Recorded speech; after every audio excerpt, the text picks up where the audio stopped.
ভারতের এমন অনেক মহিলা আছে যাদের কাছে ফিটনেস শুধু একটি পেশা নয়, বরং একটি জীবনধারা। বিয়ের পরও তারা এই জীবনধারাকে আপন করে নিয়েছেন এবং পৌঁছেছেন খ্যাতির শিখরে। আজ আমরা জানব ভারতের 5 জন রূপসী এবং শক্তিশালী মহিলা বডি বিল্ডারের কথা। নম্বর 1, ইয়ামিন চৌহান, যিনি আয়রন লেডি নামে পরিচিত। শুধু বডি বিল্ডিং নয়, ওয়েট লিফটিং জগতেও একটি জনপ্রিয় নাম। গুরুগ্রামের বাসিন্দা ইয়ামিনের বডি বিল্ডিং এর প্রতি ভালোবাসা ছিল এক প্রকার জেদ। শুরুতে তাকে অনেক নেতিবাচক মন্তব্যের সম্মুখীন হতে হয়েছিল, এমনকি তাকে ট্রান্সজেন্ডার বা পুরুষ বলেও কটাক্ষ করা হতো, কিন্তু কখনো হাল ছাড়েননি তিনি। 2016 সালে তিনি মিস ইন্ডিয়া খেতাব অর্জন করেন এবং জয় করেন বহু জাতীয় পুরস্কার। বর্তমানে তিনি গুরুগ্রামে নিজের একটি জিম চালান, যেখানে প্রায় 300 জনকে প্রশিক্ষণ দেন তিনি গুরুগ্রামের প্রথম নারী যিনি একটি নিজস্ব জিম প্রতিষ্ঠা করেছেন। 2 নম্বরে আছেন শ্বেতা রাঠোর। শ্বেতা রাঠোর হলেন ভারতের অন্যতম সেরা ফিজিক অ্যাথলেটিক। 2016 সালে 6th ওয়ার্ল্ড চ্যাম্পিয়নশিপে ব্রোঞ্জ মেডেল জিতেছেন তিনি। স্কুল জীবনে মোটা হওয়ায় উপহাসের শিকার হয়েছিলেন তিনি। একাদশ শ্রেণী থেকেই নিজেকে বদলে নিতে ওয়ার্কআউট শুরু করেন তিনি। তার পিতা জিমে যাওয়া পছন্দ করতেন না, তাই টিউশনের অজুহাতে জিমে যেতেন তিনি।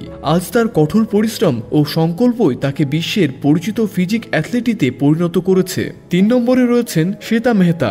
এমটিভি রোডিজ রাইডিং জিতে আলোচনায় আসেন শ্বেতা মেহতা। শোয়ের এক পর্যায়ে ক্রিকেটার হরভজন সিংকে কাঁধে তুলে নিয়ে তিনি শিরোনামে চলে আসেন। পেশায় একজন ইঞ্জিনিয়ার শ্বেতা 5 বছর একটি আইটি কোম্পানিতে কাজ করার পর 70,000 টাকা চাকরি ছেড়ে বেছে নেন ফিটনেসকে। পরিবারের আপত্তি থাকা সত্ত্বেও বিকিনি পরিধান করে বডি বিল্ডার হওয়ার সিদ্ধান্ত নেন তিনি এবং নিজেকে তৈরি করেন কঠোর পরিশ্রমের মাধ্যমে।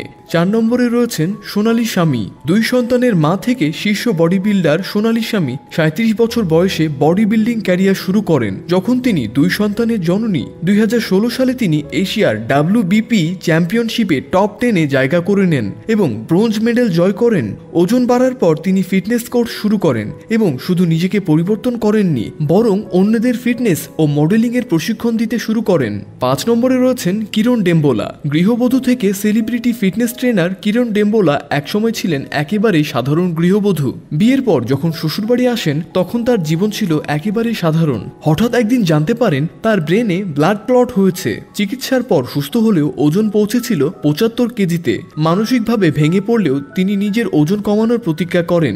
2007 সালে জিম ও যোগা শুরু করেন। ফিট হওয়ার পর হায়দ্রাবাদে ফিটনেস কোর্স সম্পূর্ণ করেন এবং নিজের গহনা বিক্রি করে খুলে ফেলেন নিজস্ব জিম। 2013 সালে তিনি বুদাপেস্টে অনুষ্ঠিত ওয়ার্ল্ড বডি বিল্ডিং চ্যাম্পিয়নশিপে ভারতকে প্রতিনিধিত্ব করেন এবং 6ষ্ঠ স্থান অধিকার করেন। সো ভিউয়ার্স, আজকের এই অনুপ্রেরণামূলক ভিডিওটি আপনাদের কেমন লাগলো কমেন্ট করে জানাতে ভুলবেন না কিন্তু। আর এমন ইনফরমেটিভ ভিডিও পেতে আমাদের পেজটিকে ফলো করুন ও শেয়ার করতে ভুলবেন না। পাশে থাকার জন্য আপনাকে অসংখ্য ধন্যবাদ।